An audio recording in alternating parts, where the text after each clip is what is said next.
Hey everyone, welcome back to my channel that is Legal Hub. So, today we are going to discuss what is anti defection law and what are the main provisions, case laws of the anti defection law और disqualification and qualification जो भी होगा आज हम इसको detail में पहले देखेंगे कि क्या होता है किस चीज़ में like anti defection law apply हो सकता है और किस चीज़ में नहीं। तो फिर आज हम देखेंगे कि बेसिकली एंटी डिफेक्शन लॉ होता क्या है।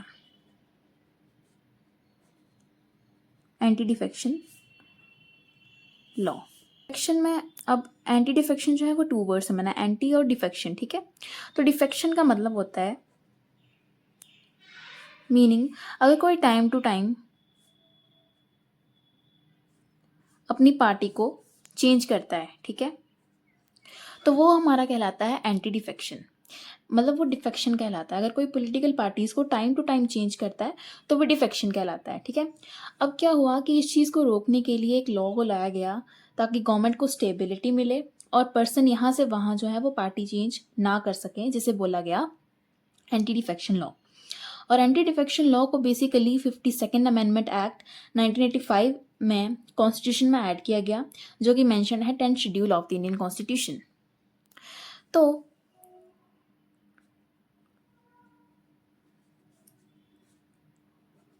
Of Indian constitution, right. तो अब इसमें एंटी डिफेक्शन लॉ के अंदर कुछ कंडीशंस भी आती हैं। ठीक है, कंडीशंस क्या हो सकती हैं एंटी डिफेक्शन लॉ की। फर्स्ट वन इज ये होता है कि अगर कोई इलेक्टेड पर्सन, ठीक है,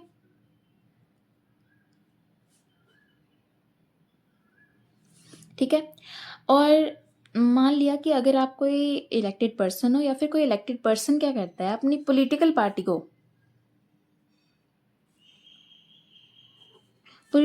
को क्या करता है, रिजाइन कर देता है, तो क्या होता है उसकी मेंबरशिप चली जाती है। फर्स्ट प्रोविजन यही है कि अगर कोई इलेक्टेड पर्सन वॉलेंटरी अपनी जो मेंबरशिप है लाइक पार्टी विप को जो है पार्टी को जो है वो रिज़ाइन कर देता है तो उसकी मेंबरशिप वहीं चली जाती है। दूसरी प्रोविज़न ये है कि अगर कोई इंडिपेंडेंट मेंबर है, ठीक है, इंडिपेंडेंट मेंबर, तो बेसिकली वो किसी पॉलिटिकल पार्टी को अगर जीतने के बाद ज्वाइन करते हैं, ठीक है, अगर किसी इंडिपेंडेंट मेंबर ने किसी पॉलिटिकल पार्टी को उसके जीतने के बाद ज्वाइन किया है तो क्या होता है कि उसकी मेंबरशिप भी वहीं चली जाती है, तो वो डिस्क्वालीफाई हो जाता है। थर्ड हमारा ये है कि जो नॉमिनेटेड मेंबर होते हैं, ठीक है, नॉमिनेटेड मेंबर वो बेसिकली किसी पॉलिटिकल पार्टी को बिलोंग नहीं कर रहे होते हैं, लेकिन उनके पास ये टाइम होता है कि अगर वो विद इन 6 मंथ के अंदर अंदर किसी पॉलिटिकल पार्टी को ज्वाइन नहीं करते हैं तो वो डिस्क्वालीफाई हो जाते हैं।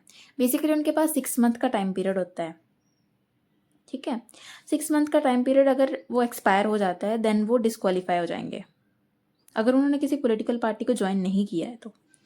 ठीक है, अब और चीज़ हमारे पास ये आती है कि जो पॉलिटिकल पार्टी है, यानी कि पॉलिटिकल पार्टी क्या करती है अपनी विप को जारी करती है। ठीक है, विप का मतलब होता है डायरेक्शन, अपनी कोई डायरेक्शन जारी करती है। ठीक है, अब क्या होता है हर पॉलिटिकल पार्टी यानी अपनी एक विप को जारी करती है और अगर कोई पर्सन क्या करता है अपनी इस पॉलिटिकल पार्टी की डायरेक्शन को नहीं मानता, यानी कि इस विप को अगर नहीं मानता है देन वो डिस्क्वालीफाई हो जाता है।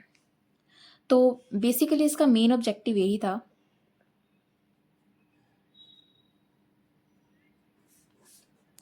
क्रक्स बोल सकते हैं कि स्टेबलाइज कैसे किया जा सके और जो पर्सन जो है वो लगातार यहाँ से वहाँ अपनी पॉलिटिकल पार्टी को चेंज कर रहे हैं उनको बेसिकली रोका जा सके। ठीक है, गवर्नमेंट स्टेबिलिटी मिल सके। अब इसमें इंपॉर्टेंट चीज़ ये आती है, इंपॉर्टेंट चीज़ इसमें एक चीज़ ये होती है कि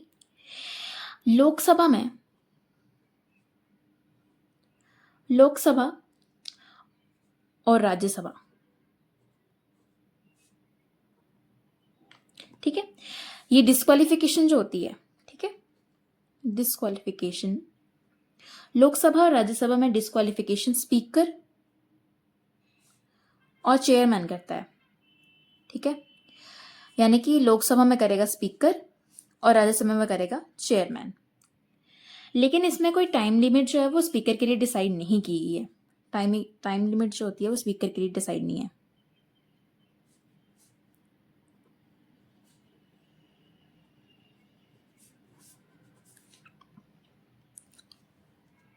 इसमें हमारे पास एक केस आया था, कोहितो वर्सेस होलाहन का केस। ये बहुत इंपॉर्टेंट केस है, तो इसको आपको ध्यान में रखना है। एग्जाम में बेसिकली पूछा जाता है कि कोहितो वर्सेस होलाहन के केस में क्या चीज़ हुई थी और क्या इसके मेन प्रोविजंस थे, क्या इसमें चीज़ हुई थी। स्पीकर को जो बेसिकली इस केस में जो है वो स्पीकर की टाइम लिमिट के बारे में जो है वो सब कुछ बोला गया है। तो इस केस में सुप्रीम कोर्ट ने ये डिसाइड किया था कि सुप्रीम कोर्ट ने इस केस में एक लैंडमार्क जजमेंट दी थी। सुप्रीम कोर्ट ने कहा था कि the speaker is an important pillar of the parliamentary form of the government, और हाउसेस के स्मूथ फंक्शनिंग के लिए स्पीकर का होना जो है वो बहुत ज़रूरी है, बहुत इंपॉर्टेंट है। और स्पीकर जो कि अपनी एक राइट पोजीशन में है ये डिसाइड करने के लिए कि किस एमएलए को डिफेक्शन के अकॉर्डिंग डिस्क्वालीफाई करना है। सो बेसिकली इस केस में द ऑनरेबल सुप्रीम कोर्ट ने ये हेल्ड किया कि जो स्पीकर की जो पावर दी गई है under the 10th schedule of the Indian constitution, ये बिल्कुल वैलिड है। हेयर स्पीकर के पास कोई टाइम लिमिट फिक्स नहीं की गई है under 10th schedule of the Indian constitution. इस केस में ही सुप्रीम कोर्ट ने स्पीकर की पावर को with respect to deciding upon the disqualification under defection इसको अपहेल्ड किया था, ठीक है। तो मेन प्रोविजंस आपने बस ये याद रखने हैं कि इस केस में हुआ क्या था। बस इसमें क्रक्स में मेन बेसिकली यही है कि स्पीकर की पावर को जो है वो अपहेल्ड किया गया था। अब नेक्स्ट है, इसमें एक कंडीशन है मेन, ये बहुत मेन है, इसको प्लीज ध्यान से समझिएगा कि अगर 1/3 मेंबर, ठीक है, 1/3 मेंबर अगर एग्री होते हैं, ठीक है, अगर वो एग्री करते हैं और वो स्प्लिट कर लेते हैं, ठीक है, स्प्लिट कर लेते हैं एक तरीके से, तो क्या होता, उनके ऊपर जो एंटी डिफेक्शन लॉ है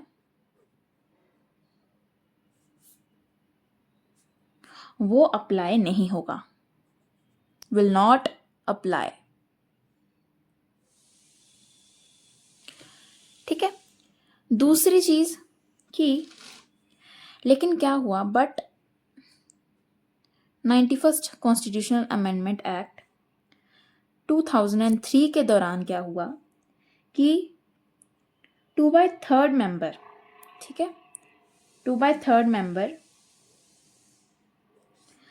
क्या करते हैं, किसी पार्टी किसी अनदर पार्टी के साथ, पॉलिटिकल पार्टी के साथ मर्जर कर लेते हैं। मर्जर करने का मतलब है कि वो ज्वाइन कर लेते हैं किसी अनदर पॉलिटिकल पार्टी को,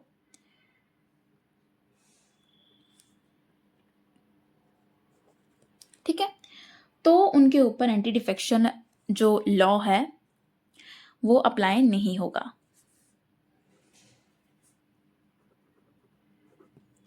एंटी डिफेक्शन, इसको आप, मैं शॉर्ट फॉर्म में लिख रही हूँ, आप ऐसे मत लिखना पेपर में, ओके। तो ये सब हमारी कुछ कंडीशंस थी। अब हम आगे चीज पढ़ेंगे, एक्सेप्शंस पढ़ेंगे हम कि इसकी क्या एक्सेप्शंस नहीं है। अब इसमें एक्सेप्शन ये है कि अगर कोई स्पीकर, ठीक है, अगर कोई स्पीकर नहीं चाहता है, वो है कि वो किसी पॉलिटिकल पार्टी से जुड़ा नहीं रहना चाहता है, तो वहां पे एंटी डिफेक्शन लॉ भी अप्लाई, इसको मैं शॉर्ट फॉर्म में लिख रही हूँ, एंटी डिफेक्शन लॉ अप्लाई नहीं होगा, ठीक है। इन शॉर्ट, अगर स्पीकर या फिर कोई पर्सन ये चाहता है कि वो किसी पॉलिटिकल पार्टी से जुड़ा नहीं रहना चाहता इन फ्यूचर, देन वहां पे एंटी डिफेक्शन लॉ अप्लाई नहीं होगा, ठीक है। अब यहाँ पे कॉन्सिक्वेंस है। कॉन्सिक्वेंस बेसिकली क्या है कि एमएलए क्या होता है, वो डिस्क्वालीफाई हो जाता है विप तोड़ने की वजह से या फिर किसी इलीगल डिफेक्शन की वजह से, तो वो रिकॉन्टेस्ट इलेक्शन कर सकते हैं। ठीक है, रिकॉन्टेस्ट इलेक्शन वो कर सकते हैं। डिफेक्शन लॉ से रिलेटेड कुछ इश्यूज भी रहे हैं।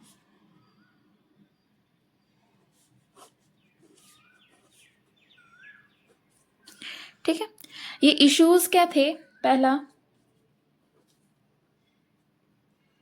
Undermining representative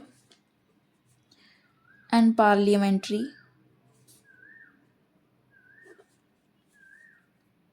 democracy. फर्स्ट है undermining representative and parliamentary democracy. इसका मतलब है कि जो एमपी और एमएलए होते हैं ना, उनको अपने वोटर और कंसाइंस के अकॉर्डिंगली बोलने और वोट करने की इंडिपेंडेंस दी जाती है। लेकिन इसमें क्या होता है कि वो कम हो जाती है, जो उनको इंडिपेंडेंस जो है वो मिलती है वो कम हो जाती है, और वो पार्टी लाइन के खिलाफ वोट करें तो वो डिस्क्वालीफाई हो जाते हैं। इससे पार्लियामेंट में फ्री डिबेट और हेल्दी क्रिटिसिज्म भी है जो कम हो जाता है। ठीक है, दूसरा इशू है controversial role of speaker.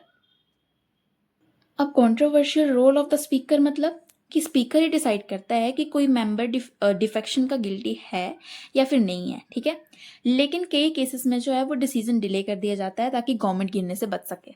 Okay, third चीज है हमारे पास no recognition of the split.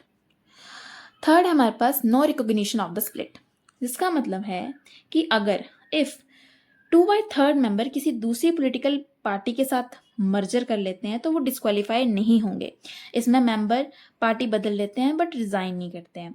ठीक है, फोर्थ है हमारे पास subversion of the electoral mandate, जिसमें अगर एमपी या एमएलए बाद में किसी पॉलिटिकल पार्टी को चेंज कर लेते हैं तो पब्लिक के वोट का मीनिंग जो है वो खत्म हो जाता है। ठीक है, और इससे पॉलिटिकल इंस्टेबिलिटी भी खत्म हो जाती है। अब हम नेक्स्ट चीज़ पढ़ेंगे need of the anti defection law. ये बहुत इंपॉर्टेंट है, ये आपको एग्जाम में बिल्कुल लिख के ही आना है, इसके बगैर आपको टीचर जो है वो मार्क्स नहीं देगा। पहला है कि पॉलिटिकल इंस्टेबिलिटी को रोकने के लिए एंटी डिफेक्शन लॉ को लाया गया। वही चीज़ जो मैंने आपको स्टार्टिंग में बताई थी कि जो पर्सन जो है वो अपनी पार्टीज को रोकने, मतलब जो मर्जर कर रहे हैं दूसरी पार्टी के साथ, ठीक है, उनको रोकने के लिए एंटी डिफेक्शन लॉ को लाया गया। दूसरी चीज़ की गवर्नमेंट को स्टेबिलिटी मिल सके, इसलिए एंटी डिफेक्शन लॉ को जो है वो लाया गया। ठीक है, अब क्या हुआ, यहाँ पे हमारे पास एक केस आता है। ठीक है, आयराम गैराम कल्चर जो है वो खत्म हो सके। दूसरी मेन चीज नीड एंटी डिफेक्शन की यही रही है कि आयराम गैराम कल्चर को खत्म किया जा सके। अब आयराम गयाराम कल्चर क्या था कि 1960 में क्या हुआ कि हरियाणा के एक एमएलए गयालाल ने 15 दिन में 4 बार अपनी पॉलिटिकल पार्टी को चेंज करा।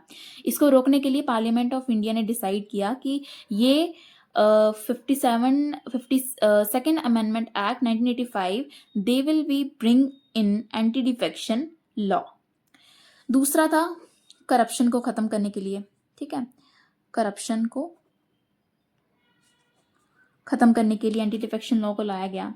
और हॉर्स ट्रेडिंग, ये मोस्ट इंपॉर्टेंट है, हॉर्स ट्रेडिंग को खत्म करने के लिए।